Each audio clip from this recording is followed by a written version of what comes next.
ওকে।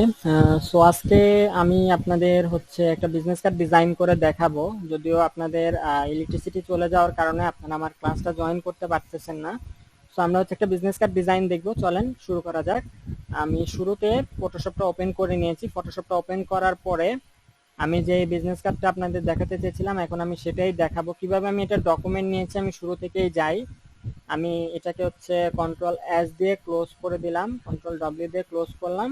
আর একটা new document নিব। আপনার হচ্ছে ফাইল থেকে নিউতে গেলাম। নিউতে গিয়ে আপনার দেখেন এখানে আমি সেটআপটা দিয়ে দিয়েছি 3.25 বাই 1.75 আর রেজুলেশন দিবেন 300। কালার মোড হচ্ছে সিএমওয়াই কালার আর 8 বিট দিবেন। ব্যাকগ্রাউন্ড দিবে হোয়াইট, ব্যাকগ্রাউন্ড দিবেন হোয়াইট। এখান থেকে আপনি লিখতে পারেন বিজনেস কার্ড ডিজাইন, ঠিক আছে? B U S I M E double S business card, business card 2, ঠিক আছে? আমি বিজনেস কার্ড 2 দিলাম। 2 দিয়ে ওকেতে ক্লিক করবেন। এখন আপনার সামনে যেটা এসেছে এটা হচ্ছে আমাদের সেফটি মার্জিন। সেফটি মার্জিনটা কি আমি আপনাদেরকে অন্য আরেকটা ভিডিওতে বুঝিয়ে দিব। তো আমরা কিবোর্ড থেকে কন্ট্রোল আর প্রেস করব। কন্ট্রোল আর প্রেস করলে আমাদের রুলারটা চলে আসবে। সেখান থেকে আমরা দুটো গাইডলাইন, চারটা গাইডলাইন টেনে নিব। এভাবে আপনি মুভ টুল দিয়ে রুলার থেকে টান দিলেই এরকম নীল কালারের গাইডলাইনগুলো বেরিয়ে আসবে। এরপর আমরা যাব হচ্ছে গিয়ে ইমেজে। ইমেজে গিয়ে ইমেজ থেকে ক্যানভাস সাইজ, ক্যানভাস থেকে এটা রিলেটিভে থাকবে না, আপনাকে রিলেটিভে ক্লিক করতে হবে। রিলেটিভে ক্লিক করে আপনি প্রেস করবেন 0.25, এর নিচে দিবেন 0.25 এবং ব্যাকগ্রাউন্ডটা অবশ্যই হোয়াইটে রাখবে এবং এগুলো যেন ইঞ্চিতে থাকে। এখানে রেখে আমরা ক্লিক করলাম। এরপরে আবার আমরা চারটা গাইডলাইন টেনে আনবো, ঠিক আছে? আমরা চারটা গাইডলাইন টেনে আনলাম। চারটা গাইডলাইন টেনে এনে আমরা এখানে ছেড়ে দিব। এরপর আবার আমরা যাব, আমাদের এখন আর রুলারের দরকার নেই, আমরা কন্ট্রোল আর প্রেস করলে রুলারটা চলে যাবে। তারপর আমরা আবার যাব ইমেজে, ইমেজ থেকে ক্যানভাস সাইজ, ক্যানভাসে আবার ঠিক সেম একইভাবে আমরা 0.25 এবং আবার 0.25 এখানে ক্লিক করব। ক্লিক করে আবার ওকেতে দিব। এখন আমার এটা চলে এসেছে। এখন আমরা কন্ট্রোল 0, আমাদের স্ক্রিন সাইজ হয়ে গেল এবং আমরা এটাকে ওপেন করে ফেলবো। ওপেন করার পর আবার কন্ট্রোল 0 দিলে আমাদের এটা স্ক্রিন সাইজ হয়ে যাবে। এইবার আমরা কি করব, এবার আমরা যে ডিজাইনটা নিয়েছি, যে ডিজাইনটা, এই ডিজাইনটা দেখেন এখানে একটু বর্ধিত অংশ আছে, যেখানে এই যে আমাদের যদি আমরা একটু জুম করি, অল্টার চেপে আমরা যদি একটু জুম করি, দেখেন এখানে আমাদের এটা হচ্ছে এরকম, ঠিক আছে? আমরা এরকম একটা ডিজাইন দেখতে পাবো।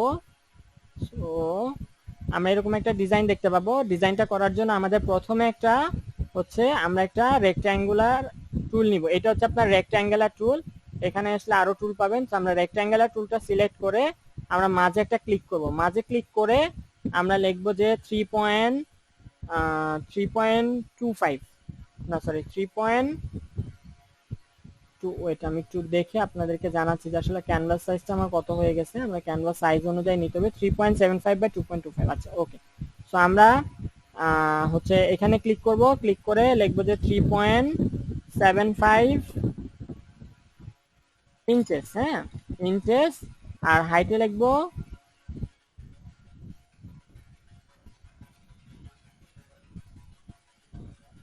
2.25 ইঞ্চেস, হ্যাঁ। এরপর আমরা ওকেতে ক্লিক করলে আমাদের এটা চলে আসবে। এরপর আমরা কন্ট্রোল অল দিব। কন্ট্রোল অল দিয়ে আমরা মুভ টুলে চলে যাব। মুভ টুলে গেলে এখানে একটা ক্লিক করব এই মাঝ বরাবর, আর এখানে একটা ক্লিক করব, তাহলে আমাদের অ্যালাইন হয়ে যাবে। এখন আমরা কিবোর্ড থেকে কন্ট্রোল ডি সিলেক্ট, ডি চাপলে এটা ডিসিলেক্ট হয়ে যাবে। এখন আমাদের এটার কালার চেঞ্জ করতে হবে। আমরা এখানে এসে ডাবল ক্লিক করব। ডাবল ক্লিক করলে আমাদের কালারটা চেঞ্জ হয়ে যাবে। সো আমি একটু অ্যাশ কালার, অ্যাশ কালার দিতে চাচ্ছি। সো এটা আমার জন্য পারফেক্ট। আপনারা কালার কোডটা দেখে রাখতে পারেন এবং কালার কোডটা কপি করেও রাখতে পারেন। আমরা ওকেতে ক্লিক করলাম। ওকেতে ক্লিক করার পর এখন আমাদের কাজ রয়ে গেছে। সো আমরা আবার একটা রেক্ট্যাঙ্গুলার টুল নিলাম। রেক্ট্যাঙ্গেল টুল নিয়ে আমরা একটা রেক্ট্যাঙ্গেল ড্র করব, ঠিক আছে? আমরা চাইলে যে কোনো ধরনের রেক্ট্যাঙ্গেল ড্র করতে পারছি না, কারণ হচ্ছে আমাদের রেশিও দেওয়া আছে এখানে। আমরা যদি ফ্রি রেশিওতে ড্র করতে চাই, তো আমাদের ফ্রি রেশিওতে ড্র করতে হলে আমাদের কি করতে হবে, আমরা এটাকে ডিলিট করে দিব, ঠিক আছে? এটাকে আমরা ডিলিট করে দিব। আমরা ফ্রি রেশিও চাচ্ছি, আমরা এটাকে ফ্রি রেশিও করে দিতে পারি। আপনার হচ্ছে এভাবে হোম সেন্টার স্কোয়ার, ঠিক আছে? আমরা স্কোয়ার করে দিলাম। স্কোয়ার করে এবার আমরা যদি চাই একটা স্কোয়ার ড্র, ও আচ্ছা এটা বেশি স্কোয়ার ড্র হয়ে গেছে, এটাকে আমরা ডিলিট করে দিই। আমরা হচ্ছে একদমই পারফেক্ট নিব। সো আমরা এটা দিয়ে দিলাম, ফ্রম সেন্টার থেকে দিলাম না, আমি ফ্রম সেন্টারটা তুলে দিলাম। তারপর দেখেন এখন আমি ফ্রিলি যে কোনো জায়গা থেকে কিন্তু আমরা নিতে পারছি, ঠিক আছে। সো আমরা একটা বেশি বড় নিব না, একটু অল্প একটু নিব। এটাকে আমরা এই কালারটা দিয়ে দিব, এই যে এই কালারটা, ঠিক আছে। তো আমি এই কালারটাকে এই কালারটার উপর ডাবল ক্লিক করলাম এবং কালার কোডটাকে কপি করে নিলাম, কন্ট্রোল সি চেপে কপি করে ওকে দিলাম। এরপর এখানে এসে এটার কালারের কোডে বসিয়ে দিলাম। সরি আমি একটু ভুল প্রেস করেছি। সো এখানে ডাবল ক্লিক করবেন, ডাবল ক্লিক করে এখানে আপনি কন্ট্রোল ভি দিবেন, কপি হয়ে যাবে। এরপর ওকে দিবেন। এরপর আমরা মুভ টুলে যাব, মুভ টুলে গিয়ে এটাকে একটা জায়গায় নিয়ে বসিয়ে দিব। ধরেন আমি এতটুকু নিয়ে বসিয়ে দিচ্ছি, ঠিক আছে। বসিয়ে দেওয়ার পরে আমাদের এখন পলিগন টুল লাগবে। পলিগন টুল একটা, দুইটা দুইটা আমাদের পলিগন টুল লাগবে। চলেন আমরা পলিগন টুলটা নিয়ে আসি এবং মাঝে মাঝে আমরা কন্ট্রোল এস দিব। কন্ট্রোল এস দেওয়ার পরে আমরা এখানে সেভ করে দিচ্ছি। আমরা ওকে দিলাম, সেভ হয়ে গেল, ঠিক আছে। তো এবার আমাদের পলিগন টুল লাগবে। আবার আমরা রেক্ট্যাঙ্গেল টুল এসে রাইট ক্লিক করলে আমাদের পলিগন টুলটা আসবে। পলিগন টুলে আমরা হচ্ছে পলিগন লাগবে আমাদের 6টা, ঠিক আছে। আমাদের 6টা কর্নার লাগবে, আমরা 6টা কর্নার দিয়ে এন্টার প্রেস করলাম। এবার যদি আমি এখানে ক্লিক করি আমি যে কোনো শেপ নিতে পারছি। সো আমি এই শেপটা নিব। মোটামুটি একটা শেপ নিয়ে নেবেন যাতে করে আমরা ইজিলি এটাকে ড্র করতে পারি, ঠিক আছে। সো আমি এটা নিয়ে নিলাম। এইটার আমরা কি করব, আমরা হচ্ছে স্ট্রোক কালারটা সাদা করে দিব, ঠিক আছে। স্ট্রোক কালার হোয়াইট করে দিব, একদমই হোয়াইট। আমরা হোয়াইট করে দিলাম স্ট্রোক কালারটা। আর ওকে, তো আমাদের এটা হয়ে গেছে। এবার আমরা কি করব, এটাকে মুভ টুলের সাহায্যে এখানে এনে বসিয়ে দিব, ঠিক আছে। আমরা চাইলে কন্ট্রোল টি দিয়ে এটাকে একটু ঠিক করে দিতে পারি। কন্ট্রোল টি দিয়ে এটাকে একটু সোজা করে দিলাম, ঠিক আছে। এন্টার দিব। এন্টার দেওয়ার আগে আমরা চাইলে এটাকে ছোট করতে পারি, শিফট অল্টার চেপে ধরে এটা প্রপোর্শনটাকে ছোট করে দিব। ছোট করে আবারও শিফট অল্টার চেপে ধরলাম। ওকে, আমাদের প্রপোর্শনটা ঠিক আছে। এবার আমরা চাইলে এটাকে মাঝ বরাবর বসিয়ে দিব। বসিয়ে দেওয়ার পর এখন আমাদের কাজ হচ্ছে যে এটাকে আমাদের আরেকটা লাগবে, ঠিক আছে। সো এটাকে আমি কপি করলাম কন্ট্রোল জে দিয়ে কপি করে আবার এটাকে কন্ট্রোল টি দিলাম। টি দিয়ে এটাকে আমি আরেকটু ছোট করব, ঠিক আছে। ছোট করব, এটাকে আমি এতটুকু প্রপোর্শন ছোট করলাম, ছোট করে ছেড়ে দিলাম। এবার এন্টার প্রেস করি। আমার দেখেন লোগোটা কিন্তু চলে এসেছে। এখন আমরা চাইলে লোগোটাকে হচ্ছে কি বলে এটাকে গ্রুপ করে ফেলতে পারি। দুটাকে সিলেক্ট করলাম, শিফট ধরে দুটাকে আপনি নিচেটাকে ক্লিক করবেন, তারপর উপরটাকে শিফট ধরে ক্লিক করবেন, এরপর কিবোর্ড থেকে কন্ট্রোল জি প্রেস করবেন, তাহলে এটা গ্রুপ হয়ে গেল। আমরা এখানে দিয়ে দিতে পারি লোগো, আমরা দিয়ে দিলাম লোগো।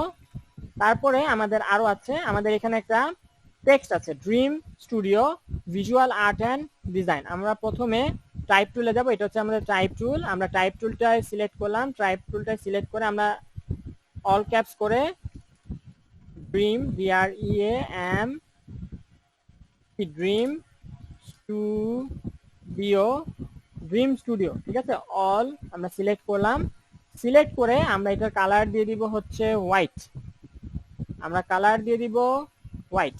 তো আমাদের হোয়াইট কালার দেওয়া হয়ে গেছে। এখন আমরা যদি মনসেরাত এটাকে আমরা বোল্ড করতে হবে। তো আমরা একটু বোল্ড করে দিই, বোল্ড করে দিলাম। বোল্ড করে দিয়ে আমরা এখানে বসিয়ে দিব DREAM। আমরা যদি এটার উপর ডাবল ক্লিক করি আমরা এটাকে এডিট করতে পারবো। আমরা এটাকে কেটে দিলাম, কেটে দিয়ে এন্টার দিলাম। সরি, এন্টার দেওয়া লাগবে না, আপনি হচ্ছে এখানে যে কোনো একটা জায়গায় ক্লিক করলে হয়ে যাবে। সো মুভ টুলে সিলেক্ট করলাম। এবার এটাকে মাঝ বরাবর এনে বসিয়ে দিলাম। তারপর আমাদের আরো একটা স্লোগান আছে, visual art and design. Visual art and design আমরা আবার টাইপ টুলে গেলাম, নিচে রাখলাম, নিচে রেখে লিখলাম ভিজুয়াল আর্ট অ্যান্ড ডিজাইন আমরা দিলাম। হ্যাঁ, এটার পরে আমরা এটাকে অল ক্যাপ করলাম। অল ক্যাপ করে এটাকে আমরা বোল্ড করবো না, এটাকে আমরা রেগুলার বা লাইট ফন্ট দিব। আমরা যদি লাইট ফন্টটা দিয়ে দেখি, লাইট ফন্টটা আমাদের হয়ে যায়। তারপর এখান থেকে আমরা 8 পিটি করে দিব, ঠিক আছে। 8 পিটি করে আমরা হচ্ছে এটাকে মাঝ বরাবর এনে রাখবো। আমাদের এটা হচ্ছে না। সো আমাদের কি করতে হবে, আমাদের এখন এই যে পোর্শনটা আছে এটাকে একটু বাড়াতে হবে। তো আমি এখানে এসে ক্লিক করলাম, ক্লিক করে কন্ট্রোল টি দিব। কন্ট্রোল টি দিয়ে আমি এখান থেকে অল্টার চেপে ধরবো। অল্টার চেপে ধরলে আমার দুই দিকটা কর্নার টান দিলে বড় হয়ে যাবে। তো আমরা একটু হালকা বড় করব, বেশি না, হালকা একটু বড়, যাতে করে আমাদের এতটুকু ঠিক আছে হয়ে গেল। এখন আমি এন্টার প্রেস করলাম। এন্টার প্রেস করার পরে দেখেন আমার দুইটা কিন্তু হয়ে গেছে, visual art and design. So এখন আমি কি করব, এখন আমি এখানে চলে যাব, আমি দুইটাকে ধরবো, তিনটাকেই ধরবো। আমি শিফট চেপে ধরে লোগোটা সহকারে ধরলাম, ধরে এখন আমি এটাকে মাঝ বরাবর করে দিব। এই যে এখানে মাঝ বরাবর করলে আমাদের মাঝ বরাবর হয়ে যাবে। সো এইটাকে মাঝ বরাবর করার পরে ঠিক সেম সিলেক্ট থাকা অবস্থায় আমরা কন্ট্রোল জি দিব। আমাদের একটা গ্রুপ হয়ে গেছে। এখানে আমরা লিখতে পারি logo and brand name, logo and brand name, brand name, enter করে দিলাম। আচ্ছা, আমাদের হয়ে গেছে। ওকে, সো আমরা এতটুকু কাজ করার পর আমরা হচ্ছে পরের পার্টে দেখবো যে পরবর্তীতে আমাদের আরো কি কি ডিজাইন করতে হয়। ঠিক আছে।